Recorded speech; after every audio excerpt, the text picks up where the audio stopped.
Ohayou! Sejam muito bem-vindos, otaquinhos e otaquinhas desse meu Brasil.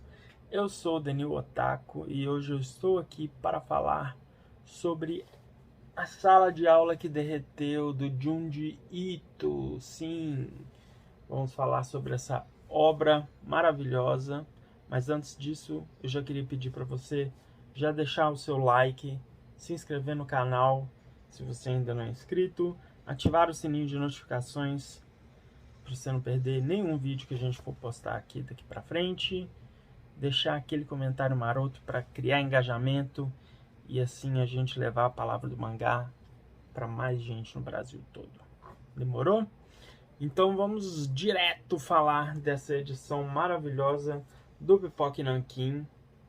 Primeiro vamos falar da parte física em si do mangá, que vem com uma sobrecapa. Essa sobrecapa aqui ficou muito colorida, ficou muito bacana. Vamos abrir ela aqui para vocês verem. Que é a sala de aula já derretida. A Shizumi do jeito Shizumi de ser. E o Yuna todo serião ali, mais alto, na sala de aula. Muito bonito, com verniz localizado, num papel bem bacana.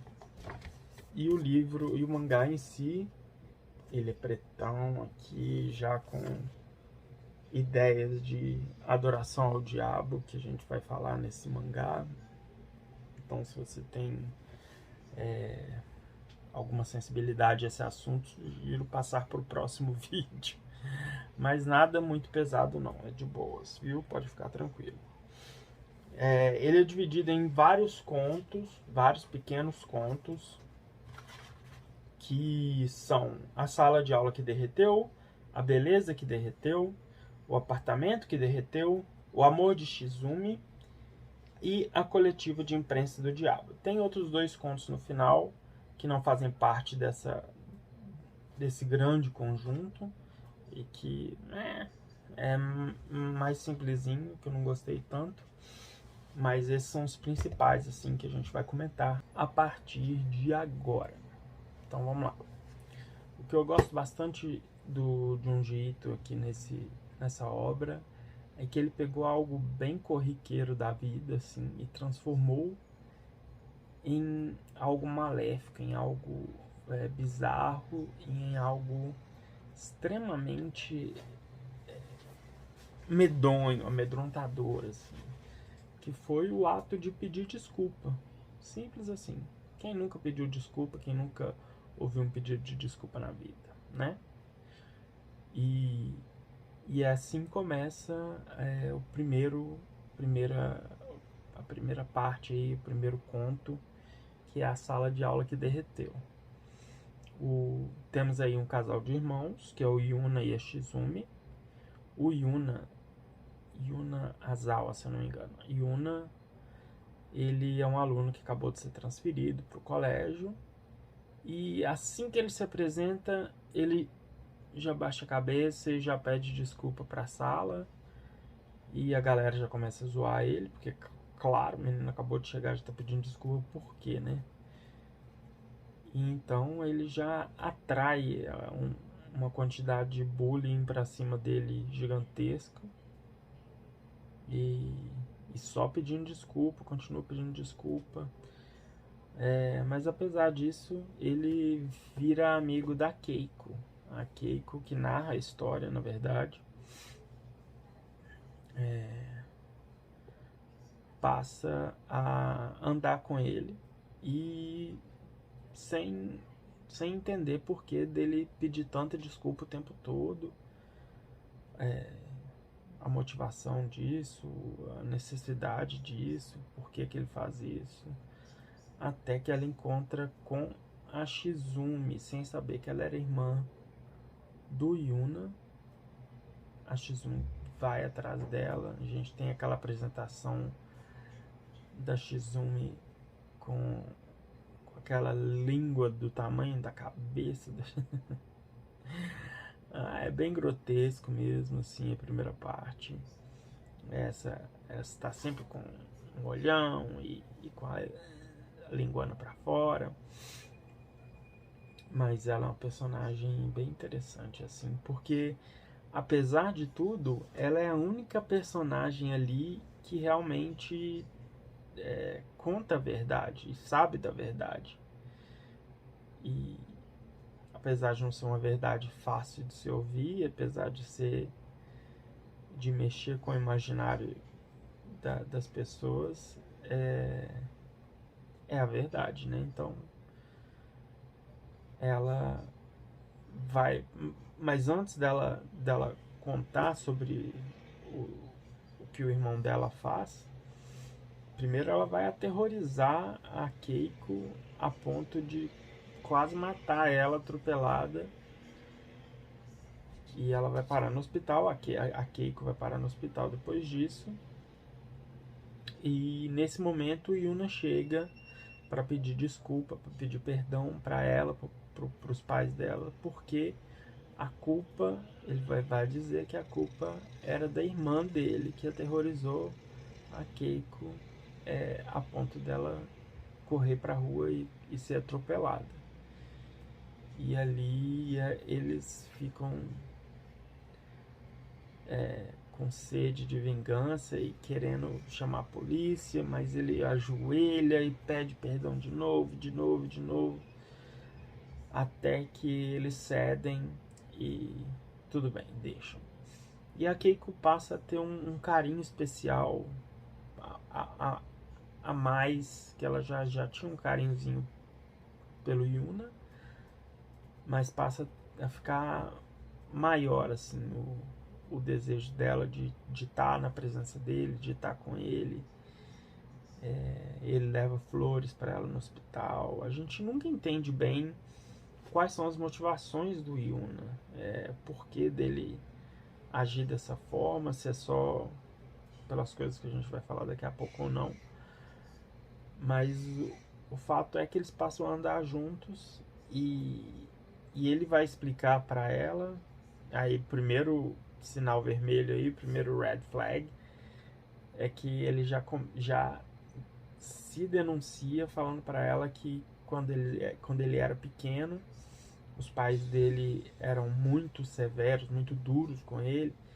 Então ele, para extravasar, né, para ficar mais leve, ele fazia o quê?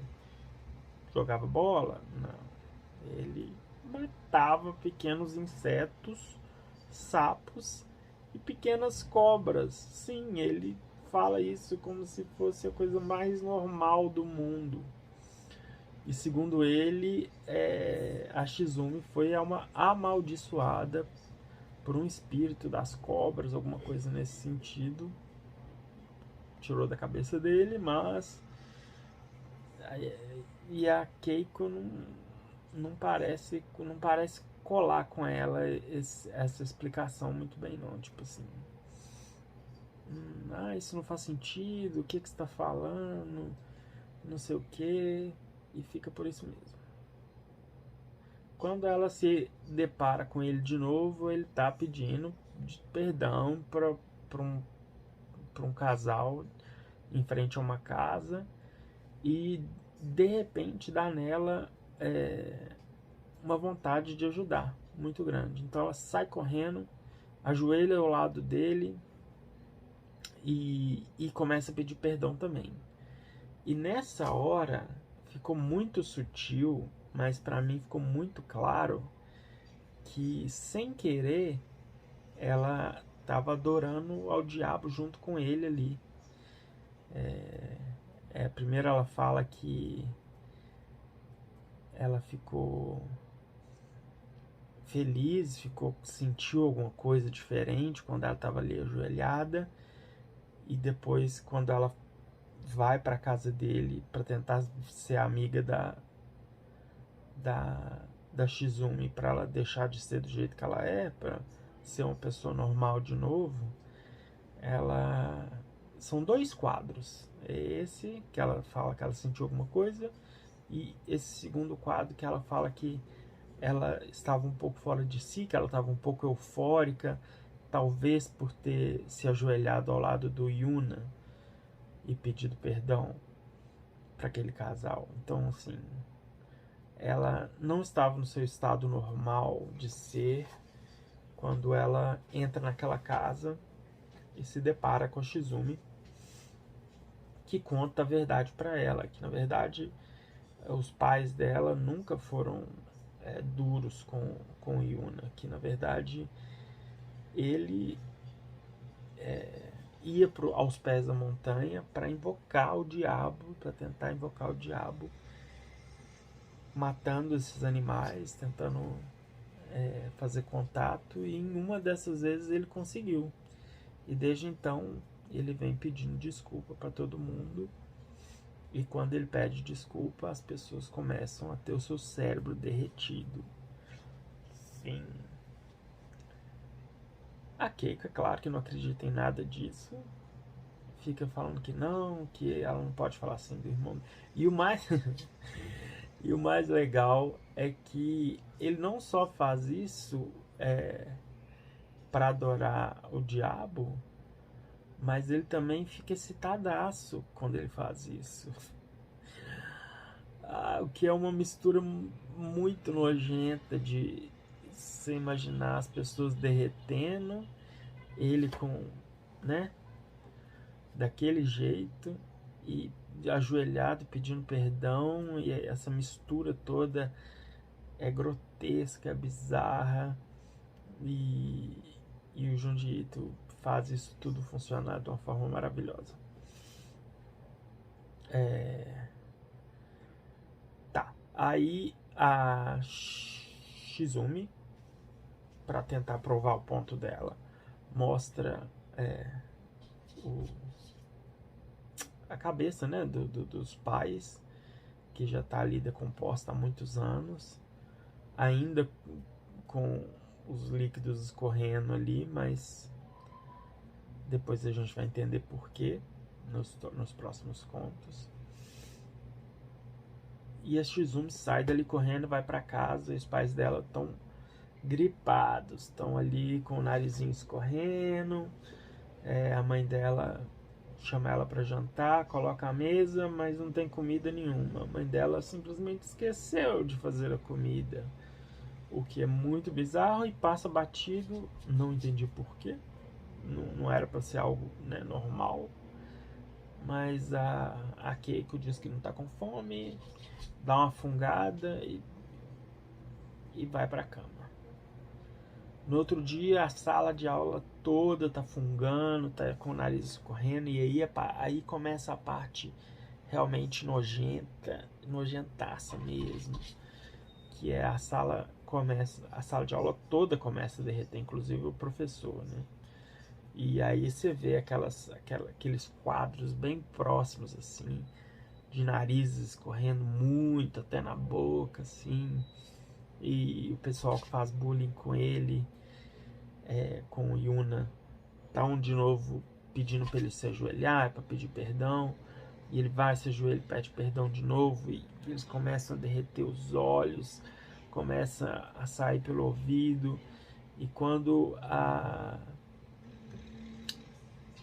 Keiko vem para tentar aliviar a barra dele, ela se depara com essa cena bizarra, essa cena nojenta, e aí se desespera, e do nada, né, também a Shizumi entra e fala: e aí, acreditou agora, filha?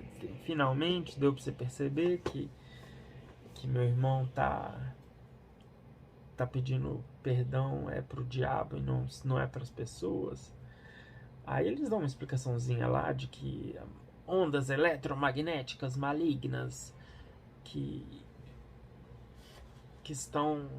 passam entre a boca do Yuna e o diabo, as pessoas, quando passam pelas pessoas, as pessoas começam a ter seus cérebros derretidos. Tentam fazer uma explicação científica que não cola, né? Não vão falar que não faz muito sentido, mas é a vida. Ela sai correndo, vai na sala dos professores, está todo mundo derretido, os corredores está todo mundo derretendo, E quando o Yuna atrás correndo, tentando pedir desculpa pra ela, me perdoa, me perdoa, me perdoa. Ela tropeça, desmaia, acorda, já com o cérebro meio mole. Eles contam pra ela que os pais dela faleceram, mas ela não sente muita coisa porque o cérebro dela já está derretido. E assim os irmãos dão no pé, fogem e termina o primeiro conto. Já o segundo conto, ele tem um comentário social muito interessante, pensando nos dias de hoje. Esses contos não são antigos, são acho que de 2012, 2013, alguma coisa assim, que são no Japão, mas que é A Beleza que Derreteu. É um conto menorzinho, mas fala da história da personagem principal, que não é nomeada,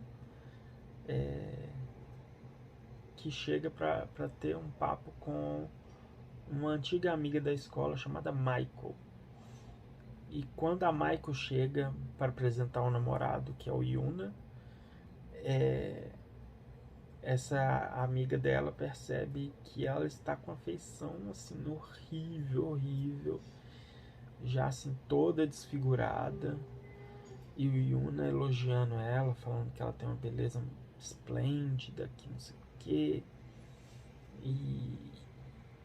e ela dizendo que duvidava de si mesma, mas que o Yuna reforça sempre que a beleza dela é estonteante, que ela é linda, maravilhosa, não sei o que. E quando ela dá um pulinho no banheiro, o Yuna já pula pra amiga e fala: mas não tão estonteante quanto você. E essa menina cai nas lábias dele e passa a ser elogiada da mesma forma. E com o tempo vai passando, ela vai sendo elogiada e ela vai se perguntando se ela está sofrendo alguma alteração. Ela está vendo que os olhos estão escurecendo, mas não quer enxergar que essa beleza dela tem alguma coisa acontecendo. E ela vai se desfigurando aos poucos. E lentamente, assim, a gente acha que chega no limite e fala assim: não, agora ela tá horrorosa, tá, não tem como, ela vai perceber.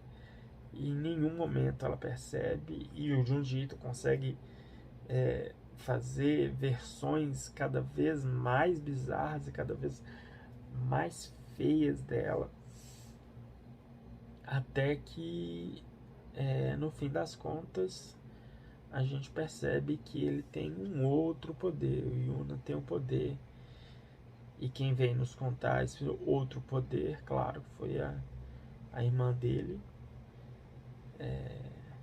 que veio contar para a nova namorada que ele, além de ter o poder de derreter o cérebro das pessoas, quando ele pede perdão, pede desculpas, quando ele elogia, ele não está elogiando a mulher, ele está elogiando o próprio diabo. Então ele, com essas ondas eletromagnéticas, mais uma vez, ele faz essas mulheres ficarem desfiguradas e horrorosas.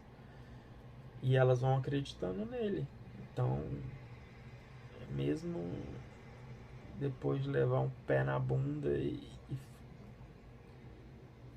ele fugir da cidade, deixando ela sozinha, ela ainda acredita no que ele deixou no coração dela, que foi que ela é a pessoa mais bonita do mundo. Eu tenho um quadro, acho que é um dos últimos quadros, se não for o último, o penúltimo quadro, penúltima página, que é esse aqui, ó.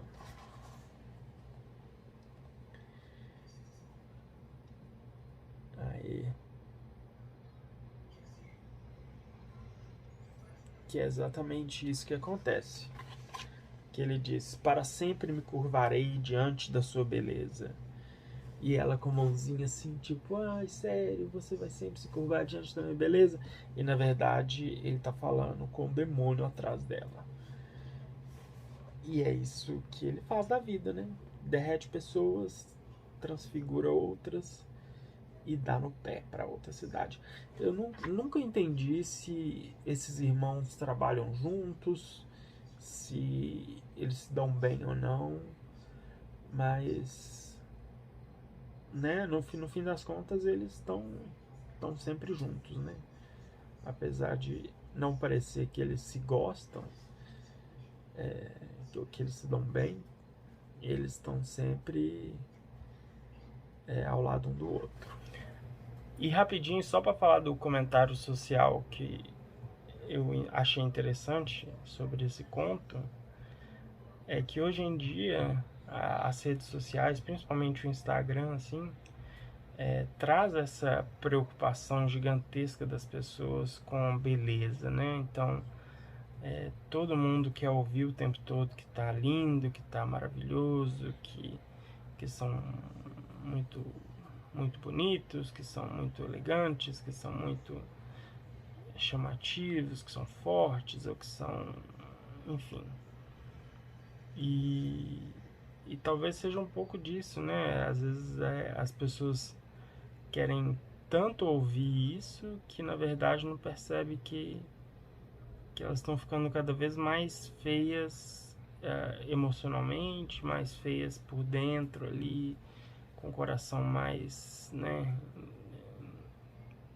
mais sujo, mais procurando formas de agradar o outro sem se preocupar consigo mesmas. Mas é só uma coisa que eu pensei, assim, talvez não tenha nada a ver com o que o Junji Ito queria passar com esse conto, não. Provavelmente não. O terceiro conto é o apartamento que derreteu. E aí a gente vai ver um pouco da relação do Yuna e da Shizumi com os pais.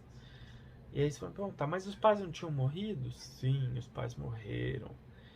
Mas ele consegue trazer os pais de volta à vida só para derretê-los novamente. Então os pais, a princípio, maltratavam eles, sim. Apesar da Shizumi não se lembrar, talvez por ela ter sido por eles terem morrido quando ela era muito pequena, os pais agridem o Yuna e maltratam ele, xingam e falam mal. Ou talvez eles façam isso pelo fato do Yuna ter derretido eles, ter mandado eles pro inferno e trazido eles de volta várias e várias vezes só para vê-los derreter novamente.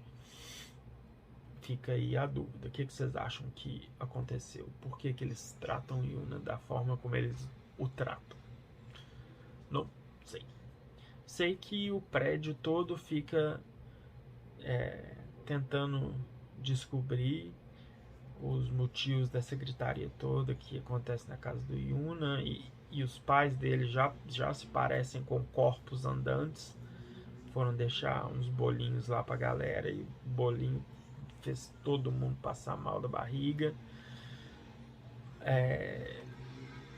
Eu não entendi muito bem do que era feito aquilo, mas pode ter sido feito com resto de seres humanos liquefeitos que ficam engarrafados, provavelmente, para ter aquele gosto ruim e para fazer o mal que fez. O Yuna deve ter feito um bolinho bem especial para eles. Mas é bem simples também.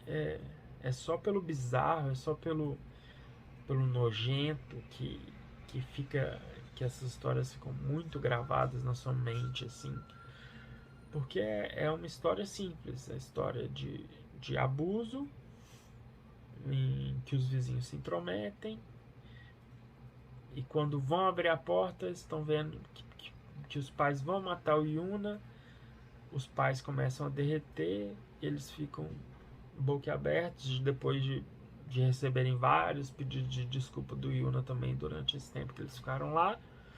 Eles também começam a derreter e se dá por encerrada a história do apartamento que derreteu. Mas os pais, a Shizumi gosta de fazer umas brincadeirinhas, pega a cabeça da mãe e fica balançando na janela para assustar a vizinha. É bem divertido, assim. O próximo capítulo, que é o Amor de Shizumi, é um dos meus preferidos. Primeiro porque tem uma briga maior entre os irmãos, onde o Yuna realmente dá uma esgoelada na Shizumi, mas depois pede perdão e ela fala: você tá achando que você tem o poder de me derreter também, meu filho? Pra mim não funciona não, você esqueceu? E temos o personagem Tomohito. Tomohito é um menino da escola que a Shizumi vai perseguir durante um tempo e que na verdade ela passa a gostar dele. E aí temos cenas maravilhosas dela meio giggly, tipo, eu gosto de alguém e tal. E aí o casal de irmãos dá um jeito de se intrometer na vida desse menino, que já escuta histórias de uma menina aterrorizante, que o irmão vem depois pedir perdão e as pessoas viram manchas no chão e desaparecem para sempre. Elas ali que fazem, né? Então, a Shizumi, não sei se pede pro Yuna ou não, mas o Yuna vai pedir perdão pro pai, pra mãe do Tomohito, e o Tomohito desesperado, falando para os pais não atenderem ele, pelo amor de Deus, e os pais começam a derreter na frente do Tomohito, e ele sai para pedir ajuda, quando vê, tá a Shizumi de vestidinha, com o dedinho na boca assim, doidinha com ele, e ele fica mais desesperado ainda, porque ela é uma visão do inferno, é uma visão assustadora, e dá de cara com quem? Com o Yuna, que leva ele para casa. Ele não sabe que é o Yuna, né? Que é o irmão dela. E o Yuna vai apresentar a força, a Shizumi de novo para ele agora, né? Uma apresentação mais formal. E ela tá com chuquinha no cabelo, com aquela maquiagem maravilhosa, que é essa maquiagem, esse quadro aqui, ó. Ela tá muito linda, meu Deus do céu. Olha a cara de desespero do Tomohito, meu Deus do céu. Essas caras de desespero são muito bem desenhadas, de grito, de assustado, isso aí é tudo muito bem feito, muito bacana mesmo.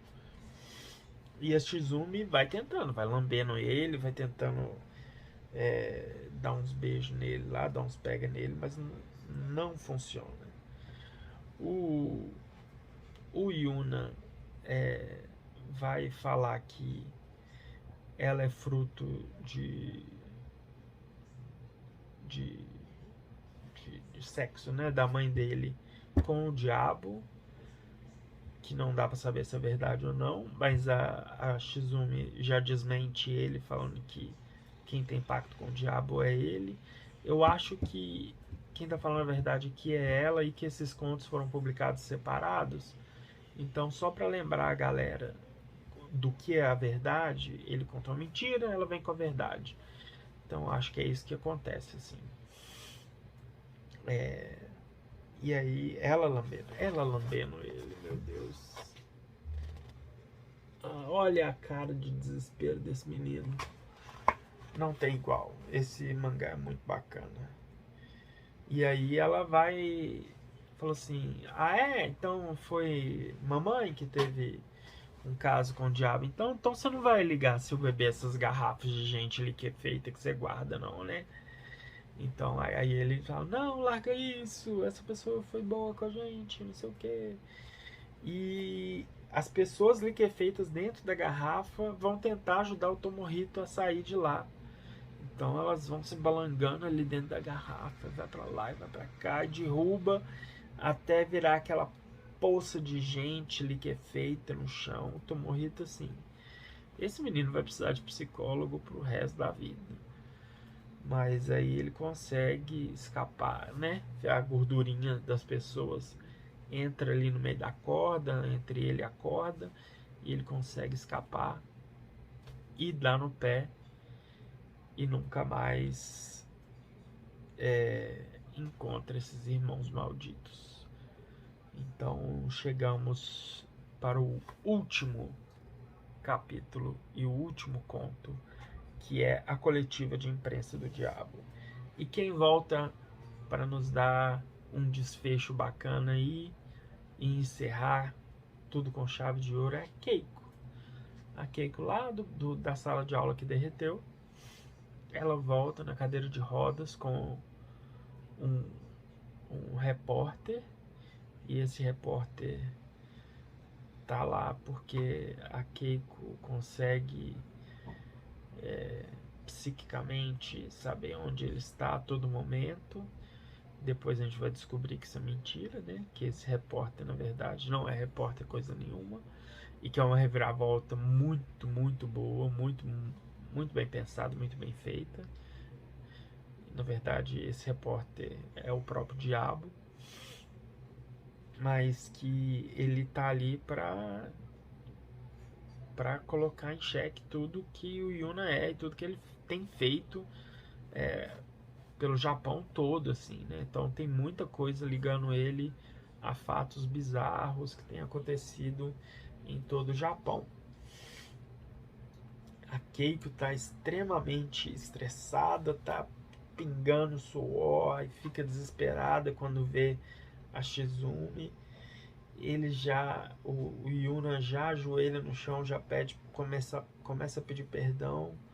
O repórter tira ela, o repórter é ótimo, né? O repórter tira ela dali no desespero, volta para terminar a entrevista, mas só encontra restos liquefeitos de pessoas que foram jogados de garrafas na pia, e os irmãos fugindo, correndo. Eles precisam enterrar a cabeça dos pais, as cabeças dos pais, né? E os pais se perguntando se é isso que ele vai fazer mesmo, se ele vai deixar eles naquele chão gelado, e sem nenhuma, né, nenhum enterro digno. E ele só pede desculpa, até os pais explodirem e irem pro inferno com muito fogo. Temos mais um quadro bem bacana aqui, ó, em que a cabeça deles pega fogo e explode. Muito, muito, muito, muito bacana. E o detetive... detetive não, o jornalista. O jornalista continua as investigações e queria falar com o Tomohito. Tomohito misteriosamente morre no orfanato também, assassinado. Fiquei triste pelo Tomohito. Eu esperava um futuro melhor para ele, coitado. Mas aqui pro Junji Ito, ninguém escapa feliz. Não tem final feliz para ninguém. Então ele chama o editor-chefe, que vão caçar os irmãos de novo. Acham eles acampados, supostamente seguindo a intuição da Keiko, mas na verdade é só o diabo usando suas artimanhas, seus truques. O Yuna, ele se desespera quando vê o jornalista de novo, dá no pé, cata a Shizumi, põe nas costas, sai correndo e aparece depois no jornal para dar a sua entrevista final. O jornalista diabo então leva a Keiko para se revela primeiro a ela, né, como o diabo, e leva ela para entrevista. Tá sendo ali ao vivo com aquela quantidade absurda de repórteres e aquele monte de microfone, gente da imprensa de todo tipo, aquele monte de perguntas pro Yuna. A Shizumi tá ali só pra se divertir, tá ali cagando pro que tá acontecendo. Mas o Yuna, ele não, ele só não responde nada, absolutamente nenhuma pergunta que lhe é feita. Bate o joelho no chão, como bem está acostumado, e sai pedindo perdão, desculpa pro país inteiro, para todo mundo que tá ali. E as pessoas vão ficando nervosas, porque elas querem respostas, e ele não responde nada, e só pedindo perdão, perdão, perdão. E as pessoas então começam a se liquefazer. E além das pessoas que estão ali se liquefazendo, parecem voltar algumas pessoas do inferno reclamando pelos próprios corpos, né? Não perdoando o Yuna pelo que ele fez e falando: a gente nunca vai te perdoar, você derreteu a gente. E nisso a galera da imprensa já começa a se derreter também. E a Keiko, no momento de desespero total e a última tentativa de fazer alguma coisa, ela pede: pelo amor de Deus, para. Quando ela levanta da cadeira de rodas e fala isso, ela simplesmente derrete. Já era. Acabou-se Keiko.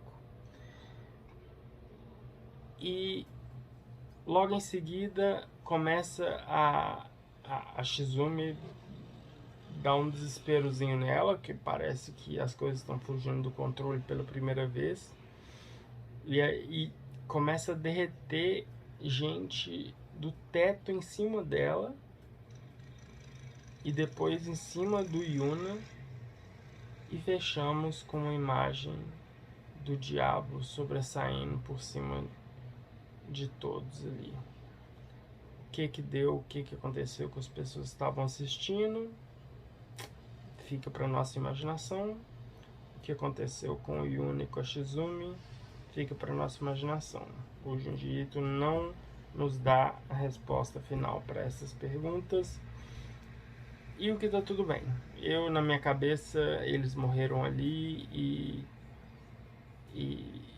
pagaram pelos seus pecados ali em cima da vida de mais gente, mas pelo menos acabou o desespero desses dois malucos que atormentaram o Japão aí durante esse tempo. E é isso aí, finalizamos. Eu não vou falar dos últimos contos porque eles são meio chatinhos, mas pelo menos a parte que derreteu a gente finalizou no vídeo de hoje. Tá aqui a capa, a sala de aula que derreteu. Recomendo muito. Se você ainda não tem o seu, eu vou deixar o link aí na descrição para você poder comprar na Amazon. E está mais do que recomendado, tá bom? Então é isso, pessoal. Arigatou gozaimasu. Vejo vocês no próximo vídeo. Um abraço e até mais. Tchau!